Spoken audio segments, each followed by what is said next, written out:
আজকে পবিত্র ঈদুল আজহার দ্বিতীয় দিন।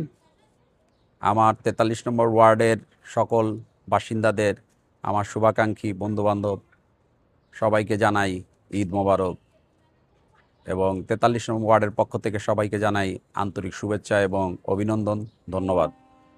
আজকে আমি ঈদের প্রথম দিন, গতকালকে প্রথম দিন গিয়েছে।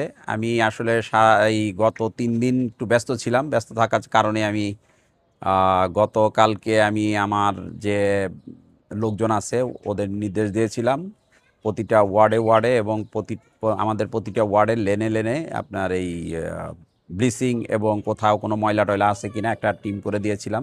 তারা পরিদর্শন করেছিল।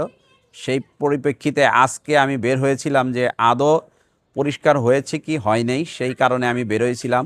বীর মুক্তিযোদ্ধা আব্দুস সালাম ভাই ওনার নির্দেশে এবং আমাদের ঢাকা ৬ আসনের কর্ণধার ইঞ্জিনিয়ার ইশরাক হোসেনের সহযোগিতায় আমরা আজকে এই কর্মসূচিটা পালন করলাম।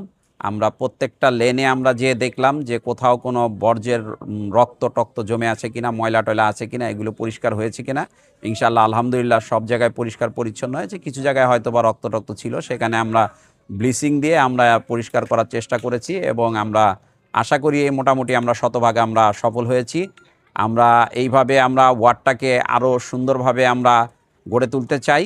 আমরা দেশনায়ক জনাব প্রধানমন্ত্রী জনাব তারেক রহমানের নির্দেশে আমরা এই ওয়ার্ডটাকেও আমরা গ্রিন সিটিতে আমরা পরিণত করতে চাই। আমরা চাই যে এই ওয়ার্ডে যেন কোনো আবর্জনা কোনো কিছু না থাকে। সামনে ডেঙ্গুর প্রকোপটা আসতেছে, তো আপনারা একটু মেহেরবানি করে সবাই আপনারা করবেন যে যেখানে যত্রতত্র পানি যেন না থাকে, ময়লা টয়লা যেন না থাকে, সেই কারণে আপনারা একটু দেখবেন, সচেতন থাকবেন। আপনি ভালো থাকলে আমি ভালো থাকবো, আমি ভালো থাকলে আমার ওয়ার্ড ভালো থাকবে। আমরা চাই এই ওয়ার্ডটাকে দূষণমুক্ত এবং ডেঙ্গু মুক্ত আমরা দেখতে চাই। আমরা ইনশাল্লাহ আমরা চেষ্টা করব, যথাসাধ্য আমরা চেষ্টা করব এই ওয়ার্ডটাকে আমরা সুন্দরভাবে যেন আমরা বসবাস করতে পারি, আমরা যেন থাকতে পারি, এই আশা ব্যক্ত করে আমি আমার বক্তব্য শেষ করছি। ধন্যবাদ। আসসালামু আলাইকুম।